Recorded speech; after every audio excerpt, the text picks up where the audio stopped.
Amid the ongoing tensions due to troop buildup along the Russia-Ukraine border, Moscow has said that relations with the United States have not hit their lowest point yet.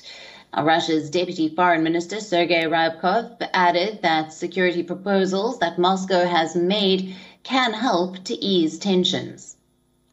Предлагаем записать, что Россия и США не рассматривают друг друга в качестве противников, а для урегулирования проблемных ситуаций будут применяться механизмы консультаций на двусторонней и многосторонней основе. Важно также подтвердить принцип невмешательства во внутренние дела друг друга. For the first time, Russia has laid out demands in detail. The country has released unfinished security documents. Now, this is an unusual diplomatic move. It says that these demands are not only essential for lowering tensions in Europe, but also for diffusing a crisis in Ukraine. Russia says it wants a legally binding guarantee which says that NATO would give up any military activity in Eastern Europe and Ukraine. It also calls for urgent negotiations with Washington.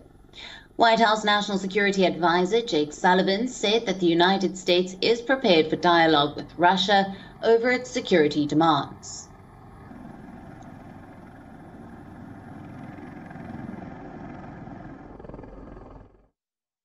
Russia has now put on the table its concerns with American and NATO activities. We're going to put on the table our concern with Russian activities that we believe harm our interests and values. That's the basis of reciprocity upon which you would pursue any kind of dialogue. We can make progress in some areas. In other areas, we're just going to have to disagree, and that's in the nature of dialogue as well.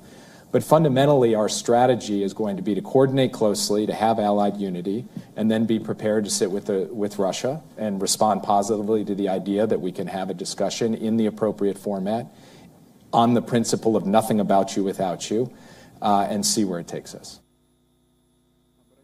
Another U.S. official has said that the U.S. would respond on format of talks sometime next week.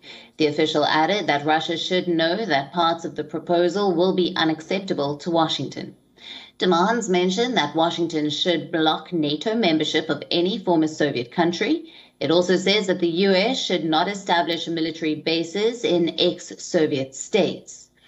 U.S. maintains that Russia has moved more than 90,000 troops near the Ukrainian border and might go for an invasion. However, Moscow denies this. U.S. President Joe Biden had met his Russian counterpart, Vladimir Putin, in Geneva in June of this year. The two leaders agreed to establish more stable relations. However, Western powers continue to back Ukraine. Biden had warned Putin of quote-unquote sanctions that he has never seen if an offensive is launched. Now, Washington helps train Ukrainian forces. It has committed more than $2.5 billion to boost its military capabilities.